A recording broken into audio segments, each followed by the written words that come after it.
Today, I want to teach you that you can use the organizational structure of your piece to help you build your argument. The way you structure your piece can help you lead your readers to following your thinking. To explain what I mean by this, I want to tell you about the time I wrote a speech about a friend and read it at her wedding. I know that's not an argument like the ones that you've been working on, but I love my friend. So the speech was a very important piece of writing to me, and I wanted it to be a success. So I studied speeches that others had given at weddings. I studied speeches for weeks, for months, because honestly, I had no idea how to make a speech like that. And I wanted to see what kinds of things people put into wedding speeches. And here's what I started to notice: the really effective speeches usually all had similar kinds of parts, but the parts were put together a little differently in each speech. I found myself saying, "Oh, here's the part about what the person was like as a child." And, "Oh, here's the part with a funny personal story to get the audience to laugh." But these parts weren't always in the same place in each speech. Each speech had a different structure. And as I read them, I started to see that these writers all tried to engage their audience, but they went about doing this in different ways. Some writers wanted to get their audience laughing right at the beginning and then get more serious, while other writers wanted to get a lot of laughs in the middle. And I saw that the way the writers structured their pieces was done on purpose to get their audience to follow their thinking. Now, you aren't going to have weeks or months to study speech after speech the way that I did, because your letters need to be ready to go out in just another day. You want your arguments to be clear and logical when you put them in the mail or upload them. So instead, I'm going to show you a few common ways that writers tend to structure their arguments.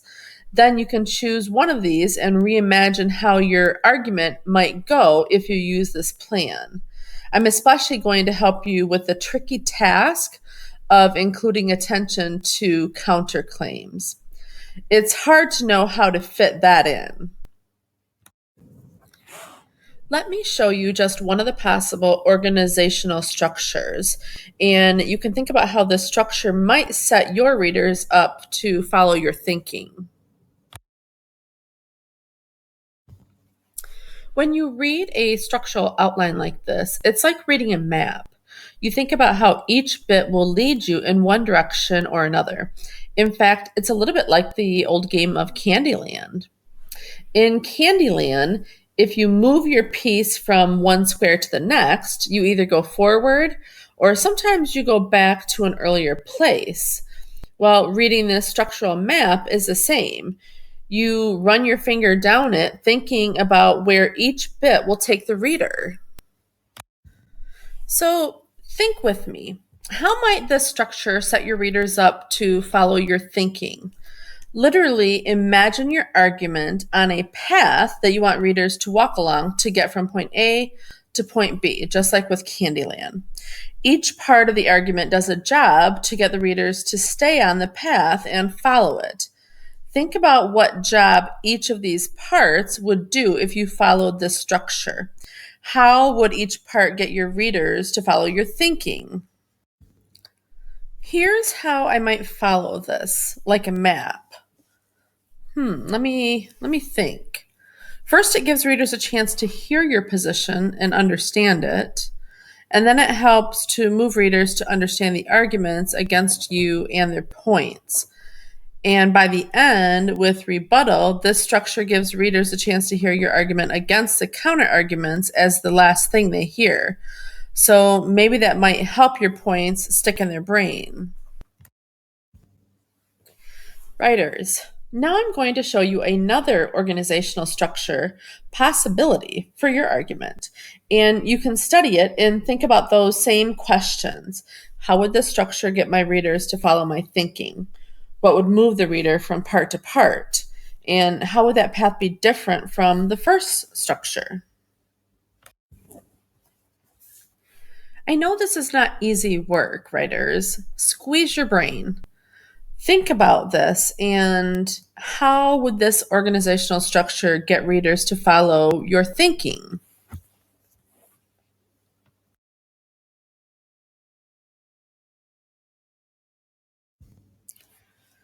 So, you might have some interesting ideas about how this structure will get your reader to follow your thinking in ways that are similar and different from the first structure.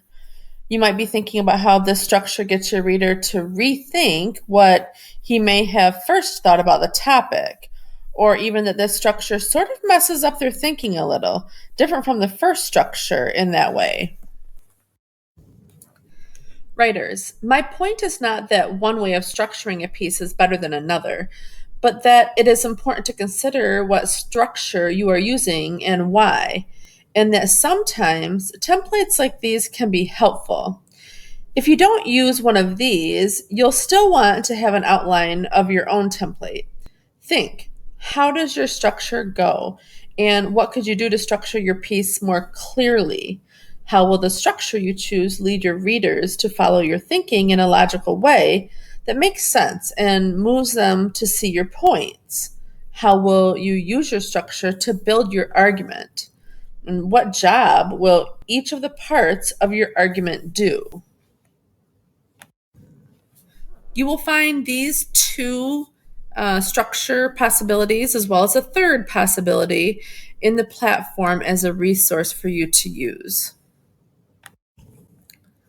So, today, attending to structure is absolutely critical to attaining clarity, and it won't take you long to make sure you have a structural plan in place for your final revision. So, you might choose to use one of these organizational structures or develop your own.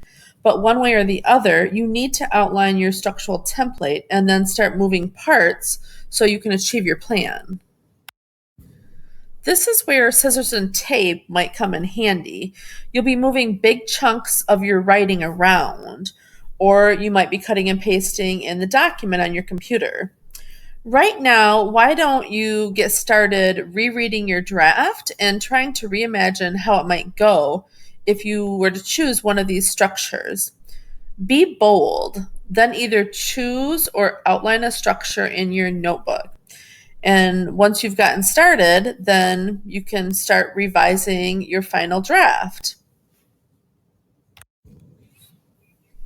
All right, writers, off you go.